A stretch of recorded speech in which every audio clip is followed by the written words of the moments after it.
ఆంధ్రప్రదేశ్ రాష్ట్ర ఉప ముఖ్యమంత్రి హోదాలో పవర్ స్టార్ పవన్ కళ్యాణ్ గారు ప్రస్తుతం దేశవ్యాప్తంగా పర్యటిస్తున్న విషయం మనకందరికీ తెలిసిందే. ముఖ్యంగా ఆంధ్రప్రదేశ్ రాష్ట్ర రాజకీయాల్లో కీలకంగా వ్యవహరిస్తున్న పవన్ కళ్యాణ్ గారు అటు తెలుగు ఇండస్ట్రీలో వరుస సినిమా షూటింగ్లతో అలరిస్తున్న విషయం విదితమే. ప్రస్తుతం ఆంధ్రప్రదేశ్ రాష్ట్ర ఉప ముఖ్యమంత్రి హోదాలో విదేశాల్లో కూడా పర్యటిస్తున్నారు టాలీవుడ్ స్టార్ హీరో పవన్ కళ్యాణ్ గారు. ఇక ఇదిలా ఉండగా ఇటీవలే కర్ణాటకలో పర్యటిస్తే ఆయన క్రేజ్ చూసి కర్ణాటకలోని రాజకీయ నాయకులందరూ షాక్ అయిన విషయం విదితమే. దీంతో ఒక్కసారిగా పవన్ కళ్యాణ్ గారి పేరు దేశవ్యాప్తంగా మారుమోగుతున్న విషయం తెలిసిందే. మరోవైపు ఆయన సినిమా ప్రపంచవ్యాప్తంగా రిలీజ్ అయితే వివిధ దేశాల్లో ఆయన క్రేజ్ చూసి అందరూ షాక్ అవుతూ ఉంటారు. అది లేటెస్ట్గా అందుతున్న సమాచారం ప్రకారం అమెరికాలో డిప్యూటీ సీఎం పవన్ కళ్యాణ్ గారి క్రేజ్ హై లెవెల్లో ఉందట.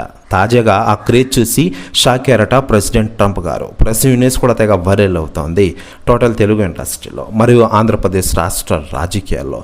మరోవైపు పవన్ కళ్యాణ్ గారు ప్రస్తుతం ఆంధ్రప్రదేశ్ రాష్ట్ర ఉప ముఖ్యమంత్రి హోదాలో ప్రజలకు మెరుగైన సేవలు అందిస్తూనే మరోవైపు సినిమాలో నటిస్తూ ఔరానిపిస్తున్న విషయం తెలిసిందే. కేవలం తన అభిమానుల కోసం సినిమాలో నటిస్తున్నారంటూ చాలా రోజులుగా పవన్ కళ్యాణ్ గారు చెప్పిన మాటలు వైరల్ అవుతున్న వేళ లేటెస్ట్గా ఉస్తాద్ భగత్ సింగ్ సినిమా షూటింగ్లో జాయిన్ కాబోతున్నారు టాలీవుడ్ స్టార్ హీరో పవన్ కళ్యాణ్ గారు. ఈ సినిమాని వచ్చేటది గ్రాండ్గా రిలీజ్ చేయనున్న విషయం మనకందరికీ తెలిసిందే.